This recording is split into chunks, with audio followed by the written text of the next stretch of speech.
Hi friends, இந்த video பார்க்குறதுக்கு முன்னாடி மறக்காம நம்ம சேனலை சப்ஸ்கிரைப் பண்ணுங்கள். ஸோ வாங்க வீடியோக்குள்ளே போயிடலாம்.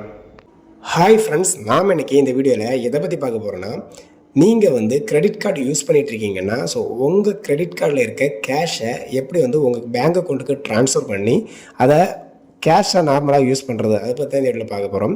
ஸோ ஃபஸ்ட்டு பார்த்தீங்கன்னா இந்த ஆப்போட லிங்கை இந்த வீடியோ கீழே டிஸ்கிரிப்ஷனில் கொடுத்துருக்கேன். ஸோ அதை கிளிக் பண்ணி டேரெக்டாக இந்த ஆப்பை டவுன்லோட் பண்ணி உங்கள் மொபைல் ஃபோனில் இன்ஸ்டால் பண்ணிக்கோங்க. ஸோ இன்ஸ்டால் பண்ணதுக்கப்புறம் இந்த ஆப்பை கிளிக் பண்ணி இதில் அக்கௌண்ட்டை க்ரியேட் பண்ணிக்கணும். ஸோ க்ரியேட் பண்ணுறதுக்கு உங்களோட ஜிமெயில் அக்கௌண்ட்டும் சைன்அப் பண்ணி உங்களோட ஜிமெயில் அக்கௌண்ட்டும் உங்கள் ஃபோன் நம்பரும் கொடுத்தாலே போதும், ஆட்டோமேட்டிக்கலி இதில் ஒரு அக்கௌண்ட் க்ரியேட் ஆயிரும். ஸோ க்ரியேட் ஆனதுக்கப்புறம் என்னென்னா இதில் ஹோம் பேஜில் 3 ஆப்ஷன்ஸ் கொடுத்துருப்பாங்க. ஸோ அதில் நடுவில் பார்த்தீங்கன்னா இன்ஸ்டன்ட் மணி அந்த மாதிரி ஒரு ஆப்ஷன்ஸ் கொடுத்துருப்பாங்க மேலே டாப்பில். அதை கிளிக் பண்ணிக்கோங்க. அதை கிளிக் பண்ண டேரெக்டாக நெக்ஸ்ட் பேஜ் வந்துடும். ஸோ இந்த பேஜில் எஜுகேஷன் பேமெண்ட் அந்த மாதிரி ஒரு ஆப்ஷன் கொடுத்துருப்பாங்க. ஸோ இந்த ஆப்ஷன் மூலமாக தான் உங்களோட கிரெடிட் கார்டில் இருக்க அமௌண்ட்டை உங்களுக்கு கேஷாக உங்கள் பேங்க் அக்கௌண்ட்டுக்கு ட்ரான்ஸ்ஃபர் பண்ணிக்க முடியும். ஸோ இதில் பார்த்தீங்கன்னா ஏன்னா இதுதான் ஒரே ஒரு வழி, இந்த எஜுகேஷன் பேமெண்ட் மூலமாக தான் உங்களுக்கு கிரெடிட் கார்டில் இருக்க கேஷை உங்கள் அக்கௌண்ட்டுக்கு ட்ரான்ஸ்ஃபர் பண்ண முடியும். ஸோ இந்த எஜுகேஷன் பேமெண்ட் அந்த ஆப்ஷனை நீங்கள் கிளிக் பண்ணிக்கோங்க.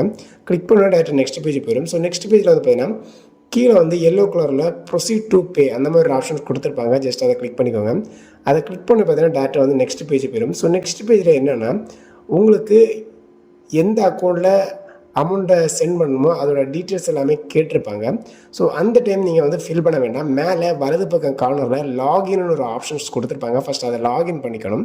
ஸோ லாகினை கிளிக் பண்ணிவிட்டு அதில் பார்த்தீங்கன்னா நீங்கள் இதில் கொடுத்துருக்க மொபைல் நம்பரை மறுபடியும் இதில் என்ட்ரு பண்ணிக்கணும். ஸோ மொபைல் நம்பரை என்ட்ரு பண்ணிவிட்டு லாகின் கொடுத்த உடனே உங்களுடைய நேம் கேட்கும். ஸோ அதில் உங்களுடைய நேமையை டைப் பண்ணிக்கோங்க.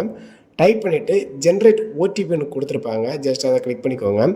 ஸோ கிளிக் பண்ணி பார்த்தீங்கன்னா டேரெக்டாக உங்களுடைய மொபைல் நம்பருக்கு ஒரு ஓடிபி மெசேஜ் வரும். ஸோ அதை டைப் பண்ணி நீங்கள் வெரிஃபை கொடுத்துக்கோங்க. வெரிஃபை கொடுத்தோன்னே பார்த்தீங்கன்னா ஆட்டோமேட்டிக்கலி நெக்ஸ்ட் பேஜ் போயிடும். ஸோ நெக்ஸ்ட் பேஜில் உங்களுடைய கேஒய்சி வெரிஃபிகேஷனை கம்ப்ளீட் பண்ணிக்கணும். இதில் பார்த்தீங்கன்னா இன்டேட் கேஒய்சி ப்ராசஸ் அந்த மாதிரி ஒரு ஆப்ஷன்ஸ் கொடுத்துருப்பாங்க. ஜஸ்ட் அதை கிளிக் பண்ணிக்கோங்க. அதை கிளிக் பண்ணிவிட்டு உங்களுடைய பேன் கார்டில் இருக்க நேம், உங்களுடைய பேன் கார்டு நம்பர் இந்த ரெண்டையும் பார்த்தீங்கன்னா அதில் டைப் பண்ணிவிட்டு கீழே ஒரு செக் பாக்ஸ் கொடுத்துருப்பாங்க. அதை டிக் பண்ணிவிட்டு வெரிஃபை நவ் அந்த மாதிரி ஆப்ஷன் கீழே கொடுத்துருப்பாங்க. அதை கிளிக் பண்ணிக்கோங்க. ஸோ உங்கள் அக்கௌண்ட் வெரிஃபை ஆனோன்னு பார்த்தீங்கன்னா டேரெக்டாக நெக்ஸ்ட் பேஜ் வந்துடுவீங்க. ஸோ வெயிட் ஒரு முக்கியமான விஷயம், நானும் என்னுடைய குழந்தையை சேர்ந்து ஒரு ப்ளாக் சேனல் ஆரம்பிச்சிருக்கோம். அதோட ஃபேஸ்புக் லிங்கும் யூடியூப் லிங்கும் இந்த வீடியோக்குள்ள டிஸ்கிரிப்ஷனில் கொடுத்துறேன். ஸோ மறக்காம அதை ஃபாலோ அண்ட் சப்ஸ்கிரைப் பண்ணுங்கள். ஸோ வாங்க வீடியோவை பார்த்துடலாம். இந்த பேஜில் ஃபஸ்ட்டு காமிச்ச மாதிரி தான் ஆட் ரிசீவர் டீட்டெயில்ஸ், அதாவது உங்கள் கிரெடிட் கார்டிலேருந்து எந்த பேங்க் அக்கௌண்ட்டுக்கு அமௌண்ட்டை ட்ரான்ஸ்ஃபர் பண்ணணும்னு நினைக்கிறீங்களோ ஸோ அந்த அக்கௌண்ட் டீட்டெயில்ஸ் கொடுக்கணும். ஸோ முக்கியமான விஷயம், மேக்ஸிமம் உங்களுடைய பர்சனல் சொந்த அக்கௌண்ட்டை கொடுக்காதீங்க. உங்கள் வீட்டில் வேறு அப்பாவோ அம்மாவோ ஃப்ரெண்டோ இல்லைனா உங்களுடைய அண்ணனோ தம்பியோ ஸோ இவங்களோட ஏதாவது ஒரு அக்கௌண்ட்டை அதில் கொடுங்க. ஏன்னா சம்டைம்ஸ் வெரிஃபை பண்ணும்போது உங்கள் அக்கௌண்ட் கண்டுபிடிச்சிச்சுன்னா சம்டைம்ஸ் ஏதாவது ப்ராப்ளம்ஸ் வர வாய்ப்பு இருக்குது. அப்படின்னா ட்ரான்ஸ்ஃபர் ஆகாமல் இருக்கிறதுக்குள்ள வாய்ப்பு இருக்குது, ஹோல்ட் ஆகலாம். ஸோ அதனால் உங்கள் அக்கௌண்ட்டை தவிர்த்து வேறு உங்களோட ரிலேட்டிவில் வேறு யாராவது ஒரு ஆளோட பேங்க் அக்கௌண்ட் நம்பரை அதில் என்ட்ரு பண்ணிக்கோங்க. அதாவது அவங்களோட பேங்க் அக்கௌண்ட் நம்பர், அதுக்கப்புறம் பார்த்தீங்கன்னா ஐஎஃப்எஸ்சி கோடு, அவங்களோட பேங்க் அக்கௌண்ட் நேம், கரெக்டாக அந்த பேங்க்கில் பாஸ்புக்கில் எந்த நேம் பிரிண்ட் ஆயிருக்கோ அதே நேம், எவ்வளோ அமௌண்ட் ட்ரான்ஸ்ஃபர் பண்ணுறீங்க ஸோ அந்த அமௌண்ட் என்ட்ரு பண்ணிக்கணும். கீழே பார்த்தீங்கன்னா லாஸ்ட்டாக பார்த்தீங்கன்னா என்டர் பெனிஃபிஷரி பேன் கார்டில் இருக்க அந்த டீட்டெயில்ஸை என்டர் பண்ணிவிட்டு கீழே ப்ரொசீடுங்கிற ஆப்ஷன்ஸ் இருக்கும். ஜஸ்ட் அதை கிளிக் பண்ணிக்கோங்க. அதை கிளிக் பண்ணி பார்த்தீங்கன்னா டேரெக்டாக நெக்ஸ்ட் பேஜ் போயிடும். ஸோ நெக்ஸ்ட் பேஜில் என்னென்னா உங்களுக்கு பார்த்தீங்கன்னா ஸ்லோ ட்ரான்ஸ்ஃபர் அதில் பார்த்தீங்கன்னா ஒரு டாட் மாதிரி கொடுத்துருப்பாங்க. மேலே அவங்க அக்கௌண்ட் டீட்டெயில்ஸ் எல்லாமே காமிக்கும். கீழே பார்த்தீங்கன்னா அது கீழே கிரெடிட் கார்டு கீழே பே நவ் அப்படின்னு போட்டு நம்ம எவ்வளோ அமௌண்ட் என்ட்ரு பண்ணமோ அந்த டீட்டெயில்ஸ் காமிக்கும். ஸோ அந்த பே நவ் அந்த ஆப்ஷனை கிரெடிட் கார்டு கீழே இருக்க அந்த பே நவ் ஆப்ஷனை கிளிக் பண்ணிக்கோங்க.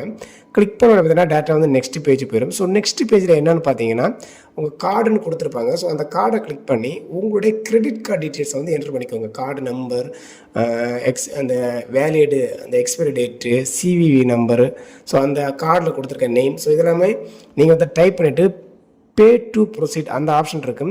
ஜஸ்ட் அதை கிளிக் பண்ணிக்கோங்க. கிளிக் பண்ணிவிட்டு பே அண்ட் சேவ் கார்டு அந்த ஆப்ஷனை கொடுத்துவோங்க. ஸோ அதை அந்த ஆப்ஷனை கொடுத்தோன்னே பார்த்தீங்கன்னா டேரக்ட் நெக்ஸ்ட் பேஜ் போயிடும். ஸோ நெக்ஸ்ட் பேஜில் என்டர் யுவர் கோடு பிலோன்னு கேட்டிருப்பாங்க. ஸோ அதில் பார்த்தீங்கன்னா மொபைல் நம்பருக்கு ஒரு ஓடிபி மெசேஜ் வரும். அந்த ஓடிபி மெசேஜை பார்த்து அதில் டைப் பண்ணிவிட்டு நீங்கள் பார்த்தீங்கன்னா கண்ணி கொடுத்தோடனே கன்ஃபார்ம் கொடுத்தோன்னே பார்த்தீங்கன்னா ஆட்டோமேட்டிக்கலி உங்களுக்கான அமௌண்ட் பார்த்தீங்கன்னா ட்ரான்ஸ்ஃபர் பண்ணுற ப்ராசஸ் ஸ்டார்ட் ஆயிடும். ஸோ அதிலே கொடுத்துருப்பாங்க உங்களோட செட்டில்மெண்ட் டைமு டேட்டு இந்த டீட்டெயில்ஸ் எல்லாமே அதில் காமிக்கும். ஸோ அந்த டைமில் பார்த்தீங்கன்னா உங்களுக்கு அந்த அமௌண்ட் கிரெடிட் கார்டில் உங்களோட அக்கௌண்ட்டுக்கு அமௌண்ட் செட்டில்மெண்ட் ஆயிரும். ஸோ இவ்வளோ தான் மேட்ரு. சிம்பிளாக பார்த்தீங்கன்னா உங்களோட கிரெடிட் கார்டில் இருக்க அமௌண்ட்டை சிம்பிளாக பார்த்தீங்கன்னா உங்களோட பேங்க்கு கூட ட்ரான்ஸ்ஃபர் பண்ணணும்னு சொல்லிட்டு இந்த வீடியோ கட் பண்ணுறேன். ஓகே ஃப்ரெண்ட்ஸ், பாய். இந்த வீடியோ பிடிச்சிருந்தா மறக்காமல் லைக் பண்ணுங்கள், ஷேர் பண்ணுங்கள், கமெண்ட் பண்ணுங்கள். ஸோ அது மட்டும் இல்லாமல் மறக்காமல் நம்ம சேனலை சப்ஸ்கிரைப் பண்ணுங்கள். ஓகே ஃப்ரெண்ட்ஸ், பாய்.